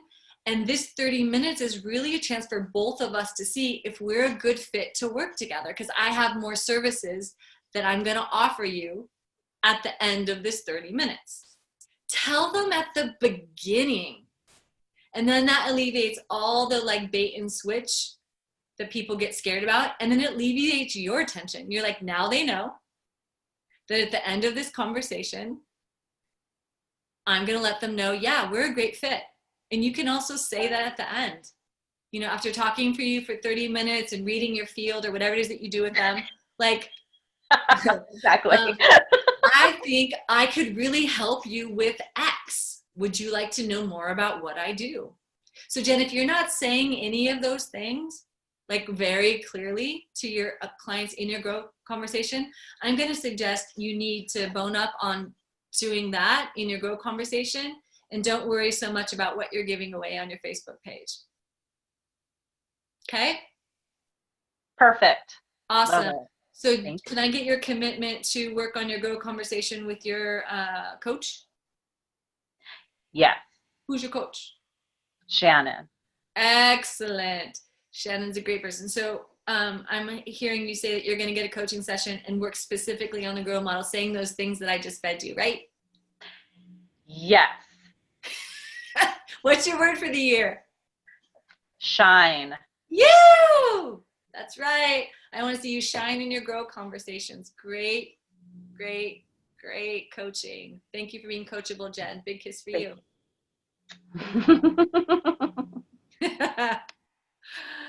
Lovingly busting us in the places where we still need to grow. No problem, right? No problem. Jill. Hi. Hello, wedding planner extraordinaire. One who travels to far lands. How are you? Yes, far lands like Turlock. I'm doing great. I want to know how often I need to change my story, because I have this great story that I've been telling, but I have a lot of same people that come to mini talks because I changed the topic a little. They're also networking events, so I do get a lot of loop over. So I've been using my same story now for 3 talks. So that's awesome. Do you know it by heart? Yeah, I rocked it last time. I mean, yes. I didn't even get to do my content. All I got to do was my talk and my story and my offer. That's all I got to do. Has anyone come up to you and said, referred to your story or what you shared in your story in any way? No. Great. So until someone comes up to you and says, oh my God, you're telling that same old story again, I'm tired of it, guess what? I can keep using it. Okay. Even if the same people have heard it like 2 and 3 times? Yeah. Because the thing is, we love hearing stories over and over. Okay. We love it. Our brains are wired for it. And most people are forgetting part of your story because they're still thinking about something else, or their phone buzzed in their pocket or whatever. Okay. Your job as a storyteller is to bring your fresh self to that story as if you're telling it for the first time every time. Okay. Because no one in the room knows how many times you've told it or not. So if you bring yourself fresh to it, you're like, oh my God, it's the story about everything going wrong, right? Yeah. If you bring yourself fresh to that and you have the images rolling around in your head and you're like, oh my God. And then they showed up without gas for the Ernie things that you said, and the guy was smoking pot that was driving your van. You're like, this is not professional. Like if you bring yourself to that every time, it's like that person who comes to a dinner party and tells that funny joke every time, but it feels alive. That's what you're after. Okay. When you get to a point, Jill, where people either are like, oh my God, I heard that story 1,000,000 times. Can you tell another one? Or you've gotten to the place where you just can't tell that story anymore. You're just like, it's dead in my mouth. Yeah. Okay. Tell a new story. Yay! I don't have to come up with a new story yet. Yay! Great question. Thank you. Helpful? You're welcome. Yes, very, very. Big kiss for Jill. Is that helpful for anyone who is in questioning about their signature story? A few? Awesome. Awesome. Story ladies. Oh my God. Tell it again and again and again and again and again. People love it. And here's the thing. I love to say that your story is recyclable. It causes no toxicity on the planet. You could just tell it over and over again. And you never have to pay for your story again. You never have to invest in it again. It's about living into it. Think I like to talk about story? I do. Sarah Coolidge. Hi. Oops. Okay. Oh, this is so great today. I just have a little question, and I'm happy if you just want to post it on Facebook, but it's kind of for the coaches. I am drowning already in paperwork, drowning, Kia. And how do you guys keep notes on the people that you're talking to all the time, that you're working with? And what do you do with that is what I'd like to know. And again, I'm happy to take the answers on Facebook if you don't want to spend Great question. But Claire, do you want to answer to that? Because Claire's in charge of sales and she's got coaching clients for us, and she also works for another company. And I'm just guessing that organization is important to you, Claire. Would you tell us a couple hot tips on how you keep track of your clients and like their goals and what they're struggling with? Absolutely. And it's really true. It's like systems and organization, like Google Sheets will be your new BFF. And I'll also be transparent. Like, I'm not always the best at putting the information in the computer right away. So for example, when I do sales conversations, I'm kind of old school. I like the energy of putting my thoughts and words of the client down on paper. And you don't, if that's, it can get messy. And so what I found is that if I just take a moment, and we actually are revamping our sales systems, and I'm just really nerdy, and I'm like, woo, that gets me like just excited to organize everything, is when you complete for the day, the way you want to organize things, it's like cleaning a grill. So you're at the grill and you're cooking your chicken breast and you want to clean the grill. And so whether you do take notes on a traditional piece of paper or you're just really great at tech and you can just put it in, spend 5, 10, 15 minutes at the end of the day to clean your grill. It's life-changing. That way, the next day you have a new batch of chicken and the grill is all clean, and it helps you to see clearly the process of your client in their journey, whether they're a prospective client, they're a lead, or they're already in your program. So just that little tip of spending 5, 10, 15 minutes really helps you to get the organization you need to keep track of everything. Yes, Claire, using metaphors on top of it. I want to eat chicken now. Veggie kebabs. So do you keep a Google sheet? It sounds like that once somebody becomes a client, then you open up a new folder or something, and that's where they move to. I mean, that makes sense to me. Google Sheets is in your Google Documents. Mm-hmm. Do a whole spreadsheet on them, and you can update that as you go along. Do you know about that, Sarah? Yeah, no, I use it for a lot of things, but not this. I'm doing this, and it's getting to be overwhelming. So, Claire, if you have what do you put in, or do you have a format you use that, this is the date, this is what I talked to them about, this is where their progress is, or is it just a spreadsheet where you just add notes every so often and it just gets to be this big long thing? That's what I'm visualizing. Oops. Yeah. So I'll just tell you what we do on our team to track each and every one of you's process. So we have a name, and then we have a session 1, 2, 3, 4, 5, 6, and then we as coaches put our initials, and then the big takeaway or the homework for the day. So you could track. So say for example in your program you have 6 VIP sessions with them. Then in your spreadsheet, you'd have column 1, 2, 3, 4, 5, 6.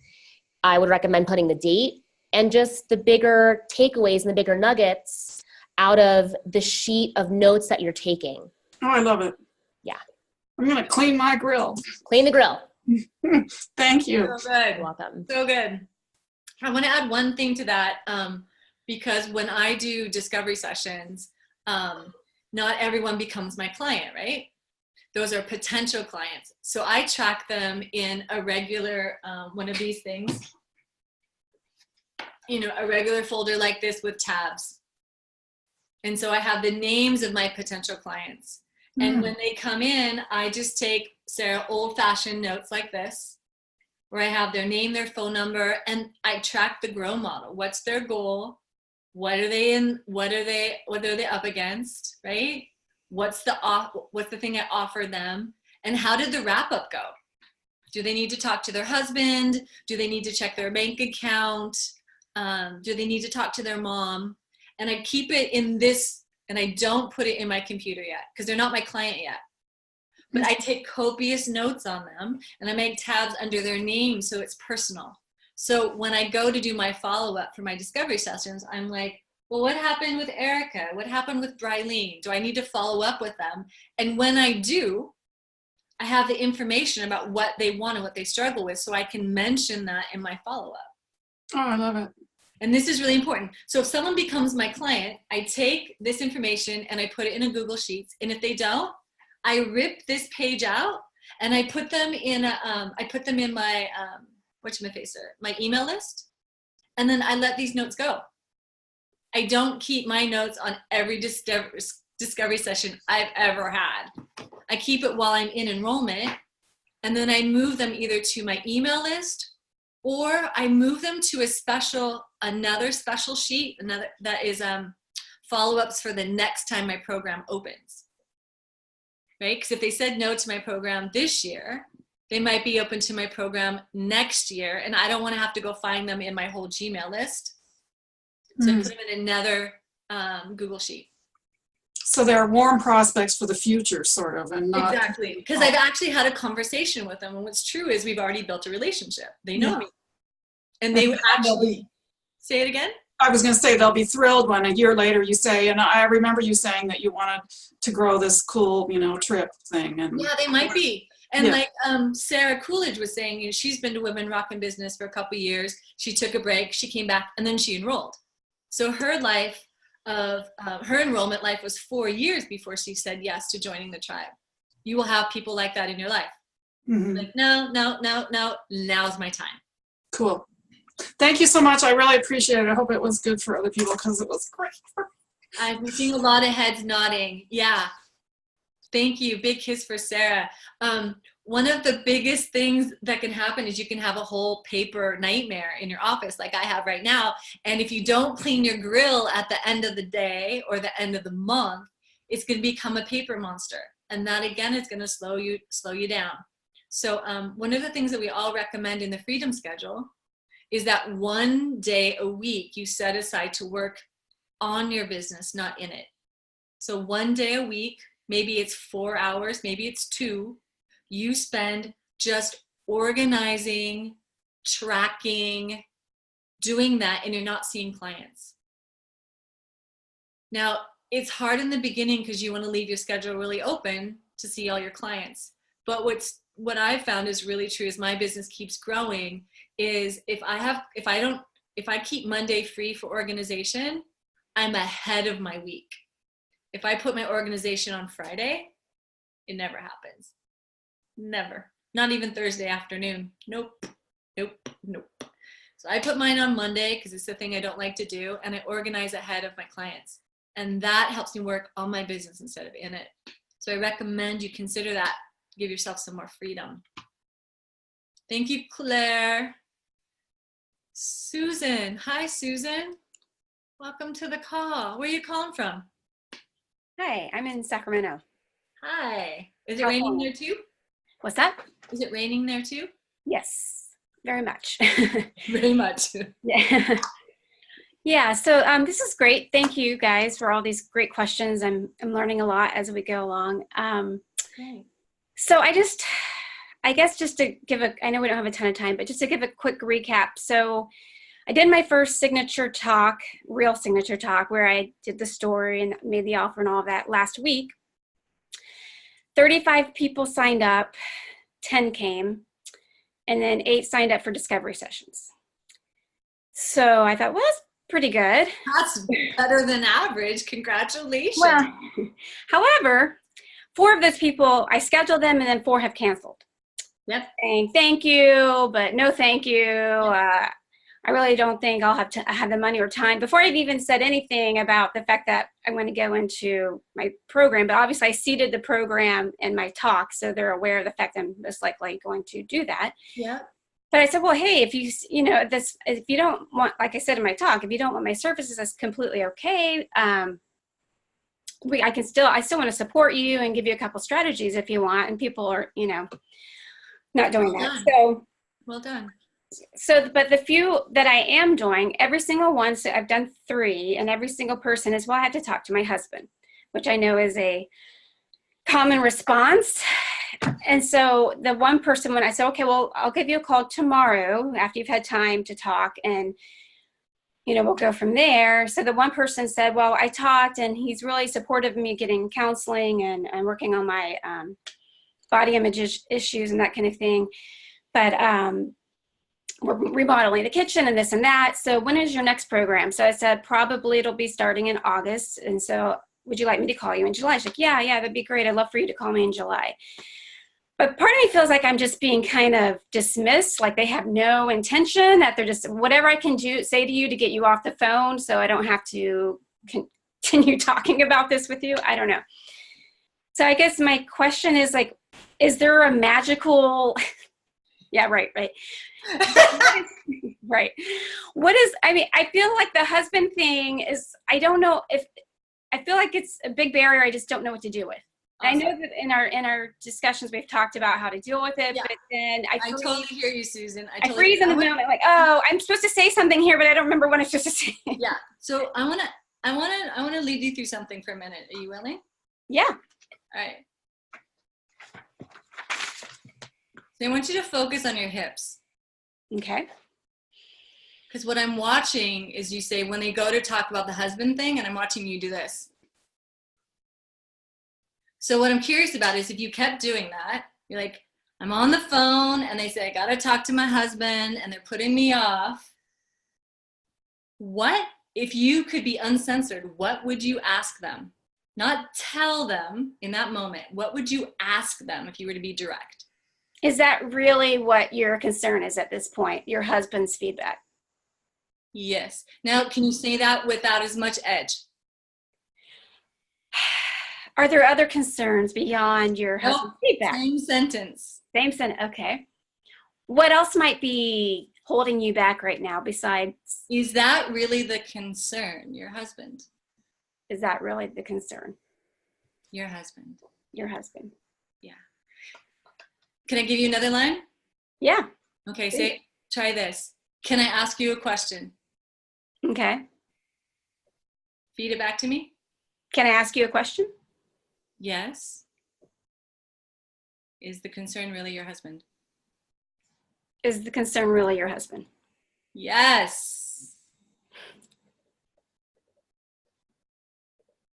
So your body, in what I'm noticing, your body is just like, I know that there's something else deeper, and I want to be nice about it. That's actually not going to get you any clients. It's also not going to get us any clients if we just shoot from the hips and like, is it really about your husband? I mean, come on. Right? I mean, that's what we say to our friends. But when we ask permission, can I ask you a question? It sets them up to say, yes, I'm open to answering that truthfully. It's key, especially when you go in for one of those deeper questions of wake up, like, is that really true? Because that woman potentially is bullshitting herself and has been, and isn't going to get any closer to healing or solving her body image issues with a new kitchen. Right.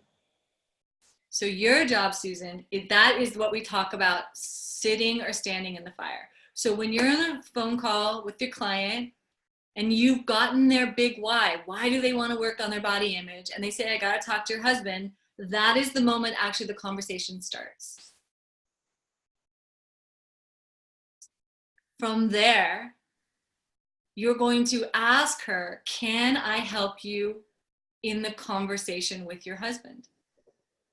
She can say no, but if she says yes, you want to get super curious, super curious. Does your husband support you? Do you guys have the same bank account? Do you have money of your own? What would it feel like to hear him say yes to supporting you in this? What's the likelihood of him saying yes to this? Like, you just want to get really curious about what she's up against. And for whatever it's worth, most of the women I'm talking to are in their late 50s and 60s. So part of me, like, is this just more of an age thing where it's very common that I don't make any decisions without ever talking to my husband, kind of thing. Great. Where I'm on the opposite end, where I don't discuss any decisions with my husband. Great. And that's a beautiful thing to say, Susan. You could use that as a way to connect, right? If you're seeing this pattern with that age group, you can let them know, can I ask you something about your relationship and the way you make decisions with your husband? She says yes or no. She says yes. You're like, I don't make any financial decisions with my husband. I am completely autonomous, but that might not be true for you, is it? Right? And then you want to go deeper than that. If she's like, yes, I don't make any decisions without my husband, be like, I can respect that. And since you make mutual decisions, do you feel like you get what you need when you make decisions together? Or do you feel like it's really his opinion is more important than yours? These are wake up conversations. And Susan, if you wake up a woman, it's going to feel uncomfortable probably, right? Because she's probably in that lower loop. She's just like, I can't do anything without my husband. Right. Right. And if she doesn't take her body image or her well-being, that's your niche, right? Right. If she doesn't take that as a priority in her life, like that's what she wants, she doesn't stand for that, then she's probably not going to invest in herself and make the transformation with you or anyone else. And that's not for you to do for her. It's just to wake her up. Like, this is possible if you want this. I'm here to be that person and stand with you in this priority. And I'm willing to help you navigate a conversation with your husband if you need to get his financial consent for this. And if she's like, a no, hell no, my husband, no, it's all good, I'd rather have a kitchen, then she's not your client. Yeah. But at least you know that you're not sitting there being like, tongue-tied about it. Right. Well, I feel stuck. Like, no matter which way I go, I'm going to just create more distance between her and that decision of wanting to commit to it. I feel like I'm being salesy at that point and pushy, and that's the opposite of what I want to feel like. So, got it. So that partly is happening in your head. Salesy is like, you have to have this. This is the one and only thing. Like, these are the reasons why it'd be better than having a kitchen. I really recommend you go do this. What I'm recommending and what we recommend teaching you here in ELA is to bump up the curiosity and risk-taking in that moment and ask permission. Like, can we talk about this? I like that. I'm wondering how many things you haven't done for yourself because you've had to ask your husband and he said no. Is that true? Okay. And get really curious about that. And ladies, you can extrapolate this to any niche you're working with, because another excuse people use is I don't have the money. Right. Right. And so you're going to want to ask them, can I ask you about your money? If they say, no, I don't want to talk about my money, it's in your business. Well, yeah, it's a dead end. But if they're like, all right, you can ask them, are they in debt? Do they have a savings? Have they ever invested in something in their life that was beyond their means that paid them back? These are questions you're like diving in. So they're like thinking about this, because there's more there than just the excuse. I don't have the money. It's my husband, my children, my thyroid, whatever, all the excuses that we make, right? Right. To do whatever we do. Right. Yeah, because I have a 6-month program, and I'm offering it. They get 12 individual sessions. They get an hour and a half of group session. They get a 30-minute Zoom call for $300 a month, plus a private Facebook page and all that. And I feel like I'm practically giving it away. And every time I say the price, I feel like people, even though it's on the phone, I feel like I'm getting the bug eyes, like, oh my gosh, $300. Or I want to say I'm basically giving this to you at this point. So I don't know. So Susan, you bring that fire to the value of the program, not just the service delivery, not just the things that they get, but before you tell them all the things that they get, really let them know this is a comprehensive program. Mm-hmm. This is the value. These are the results that you'll get if you commit to this. Like that fire that you have in you, put it on the front end. So that when you deliver the package, if they don't take it and they don't open up to having a deeper conversation, it's not anything you haven't done. You can walk away and be like, man, that was a bomber discovery session. It's not my client. But the next one might be. Yeah. Yeah, you're on the right track, Susan. Bring that fire. And if you haven't done a grow conversation with one of your coaches, who's your coach? Claire. Awesome. If you haven't done a grow conversation with Claire and get Claire to be that 60-year-old woman and give you resistance, Claire can take your fire. Like actually have the fieriest discovery session with Claire and be like, oh, wow, man, that was fun. Okay. All right. Sounds a good idea. Thank you. Big kiss for you. Raise your hand if you learned something from Susan's question. Awesome. Awesome. A big part of mastering the grow conversation is the objections. That is where the conversation really heats up and gets sweaty. And the more comfortable we are willing to be with being curious without getting a yes, the stronger we'll be. We just have a few more minutes. Marit, can you nut down your question really tight for me? What you got? Yes, I will. But first I need to thank Yvonne and Emma for their loving companionship, and I want to celebrate Eva as the best buddy you can ever imagine, and she made my program strong and made me a better person, so thanks for that. My question is very quick. Do you have any form for the welcome email? So when I have new clients in my program, which starts next week, how can I welcome them to be on board and to be part of the program now? Beautiful. We don't have a form. We have the welcome email that we sent to you for ELA. So what I recommend is you go to your email box and look up your welcome email and use that as a template. Is there anyone else here on the call that has a welcome email that they send their clients?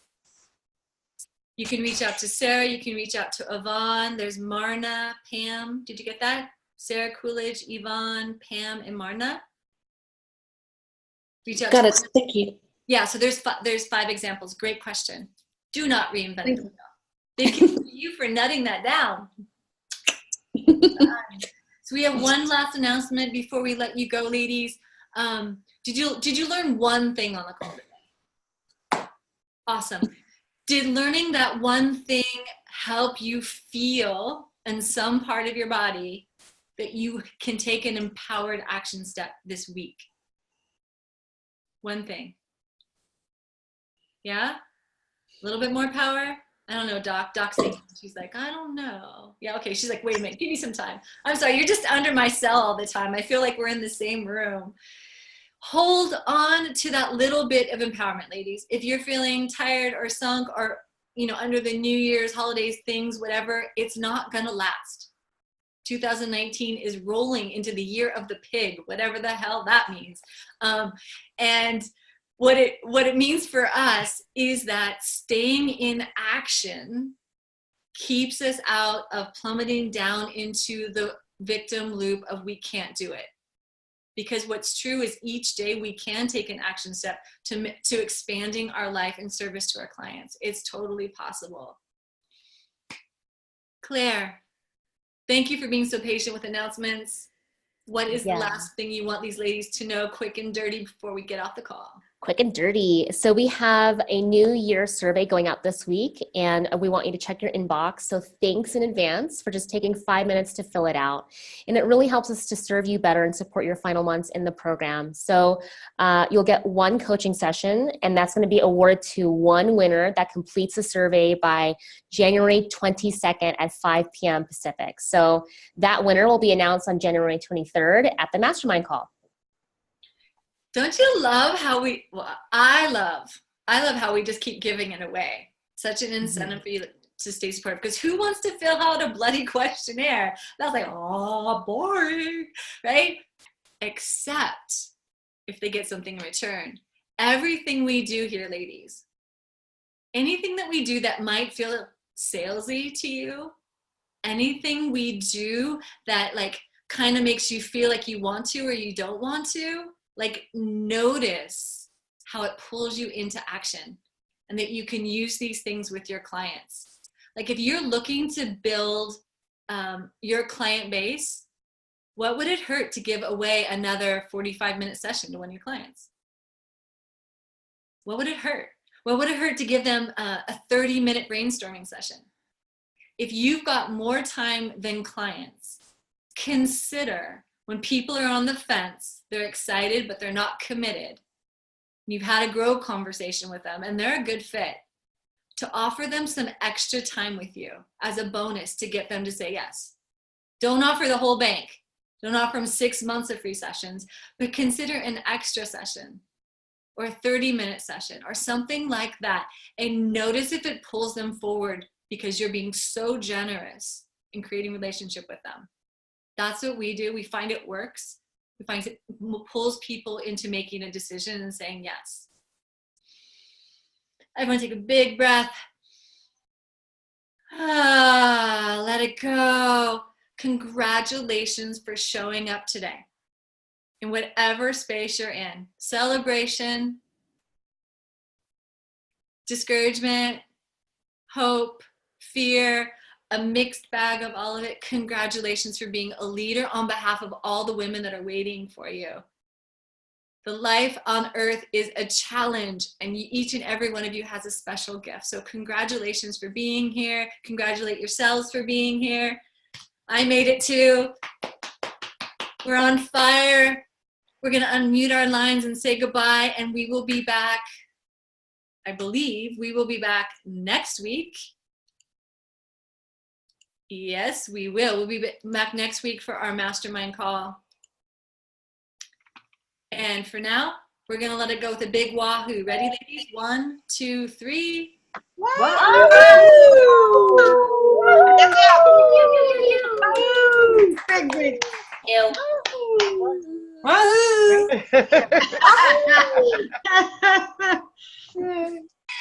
Great to see everyone. Everybody. Bye. Bye. Bye, Emma. Bye. Thank you, Coach Chris. Bye.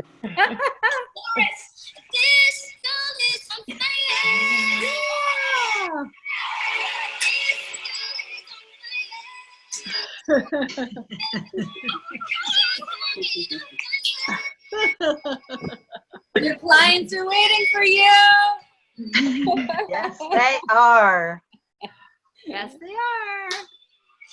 Yes, yes. Beautiful week, ladies. Yeah. Thank you, Sherry. Thank you, Sarah. Bye. I love you. Bye, Sherry. Bye, everybody. Good to see you. And Elena. Bye. Bye, Sarah. Bye. Bye, Elena. Bye. Bye, Dr. Bye, James. everybody. Bye-bye. Talk to you tomorrow. Talk to you Friday. Serena's got it down.